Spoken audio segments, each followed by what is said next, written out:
Shalom saudaraku, selamat datang di channel ini. Semoga Anda semua dalam keadaan baik-baik saja. Pada kali ini kita akan belajar merenungkan kisah perjalanan bangsa Israel ketika sudah keluar dari perbudakan di Mesir, untuk melihat bagaimana riwayat kegagalan mereka dalam hidup. Sesudah melihat banyak mukjizat atau perbuatan Tuhan yang dahsyat sejak dari Mesir hingga di padang gurun, bangsa Israel ternyata tidak cukup kuat untuk menanggalkan pola pikir Mesir atau cara pandang inferior atau rendah diri sebagai budak di Mesir. Untuk lebih jelasnya, mari kita baca sejenak yang tertulis dalam kitab Bilangan 13 ayat 13. Demikian bunyi firman Tuhan. Juga kami lihat di sana orang-orang raksasa, orang enak yang berasal dari orang-orang raksasa, dan kami lihat diri kami seperti belalang, dan demikian juga mereka terhadap kami. Jadi peristiwa ini terjadi ketika bangsa Israel telah berjalan beberapa waktu di padang gurun, dan mereka akhirnya tiba di daerah yang dekat dengan tanah Kanaan, yaitu negeri yang dijanjikan oleh Tuhan untuk mereka tinggali. Kemudian mereka disuruh mengintai tanah Kanaan tersebut, dan disuruh membawa hasil bumi tanah tersebut, dan juga membawa laporan tentang penduduknya atau keadaan daerah itu tersebut. Setelah mereka mengintai negeri Kanaan tersebut beberapa waktu lama, maka mereka pulang dan membawa hasil negeri tersebut.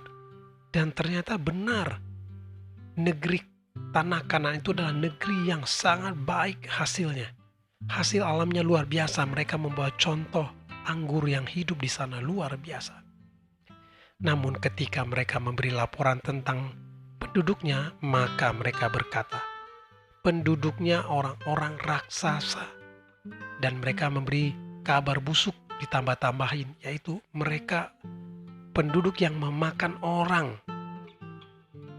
Tujuannya supaya bangsa Israel takut.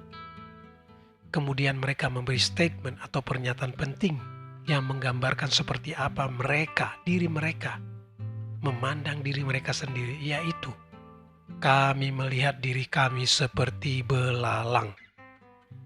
Saudaraku, inilah salah satu alasan kegagalan bangsa Israel menaklukkan tanah Kanaan, sehingga mereka harus berputar-putar di padang gurun selama 40 tahun untuk diproses kembali cara pandang mereka terhadap diri sendiri oleh Tuhan. Jadi jelaslah, ada mental atau pola pikir budak yang masih melekat dalam pikiran orang Israel saat itu. Mereka rendah diri, tidak berani, tidak memiliki iman kepada Tuhan dan diri sendiri. Mereka melihat diri mereka hanya sebagai belalang dan musuh mereka sebagai raksasa. Betapa jauh perbandingannya. Padahal mereka sebelumnya sudah banyak mengalami keajaiban Tuhan, dimulai sejak dari Mesir hingga di padang gurun saat itu. Di Mesir saja ada 10 tulah yang mereka lihat.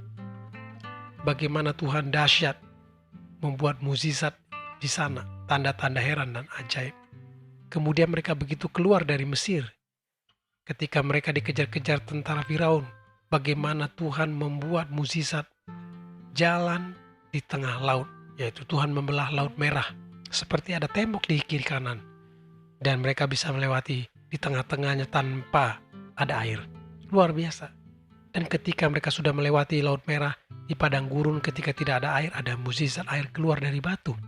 Bahkan ketemu mata air tapi pahit airnya. Bagaimana Tuhan membuat air itu menjadi manis. Dan siang hari ada tiang awan supaya mereka tidak panas.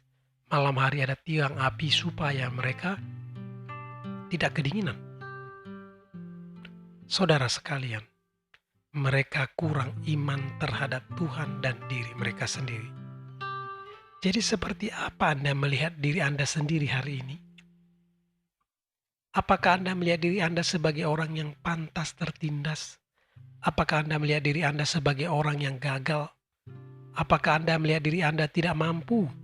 Apakah Anda melihat diri Anda sendiri sebagai orang yang tidak hebat? Apakah Anda melihat diri Anda tidak bisa sukses? Apakah Anda melihat diri Anda sebagai orang yang rata-rata? Apakah Anda hanya fokus melihat raksasa yang besar dalam hidup Anda? Apakah Anda hanya terfokus bahwa ada tantangan yang besar yang sedang Anda hadapi? Atau apakah Anda hanya terfokus pada kesulitan-kesulitan yang akan Anda hadapi di depan? Cara Anda melihat diri Anda sendiri tersebut telah membawa Anda persis di tempat Anda berada hari ini. Cara pandang itulah yang membatasi atau membebaskan Anda hari ini. Kabar baiknya, saudara sekalian, Anda masih ada kesempatan untuk merubahnya. Bagaimana caranya?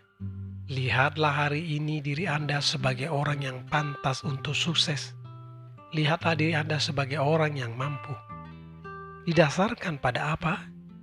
Didasarkan pada siapa kita di dalam Yesus Kristus. Kita adalah anak-anak Tuhan pencipta langit dan bumi. Di dalam kita orang percaya, ada Roh Kudus yang menciptakan alam semesta ini. Saudara sekalian, Tuhan ingin kita menaklukkan tanah Kanaan kita.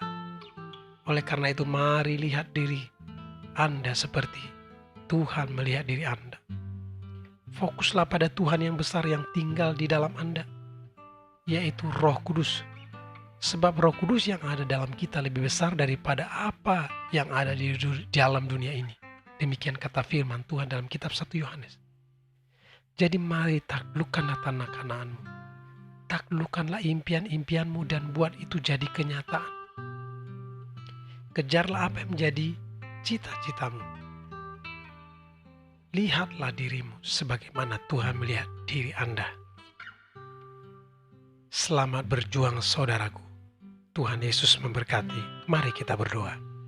Bapa yang baik, Bapa yang kami kenal di dalam nama Tuhan Yesus Kristus, Bapa yang sangat mengasihi kami. Kami datang hari ini kepadamu Tuhan.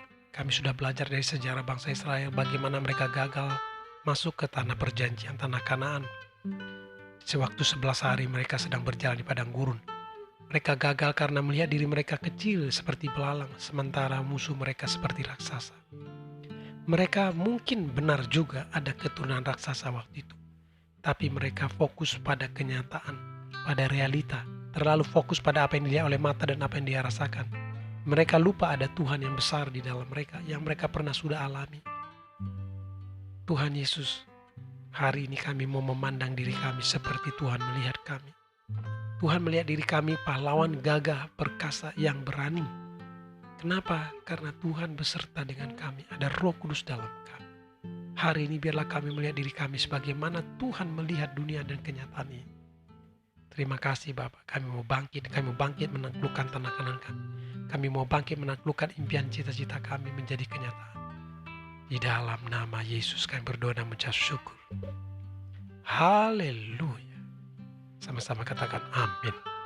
Saudara sekalian, jika Anda berkenan, mari subscribe dan beri like video ini dan juga komen. Dan sampai berjumpa di podcast Rohani Kristen berikutnya. Tuhan Yesus memberkati.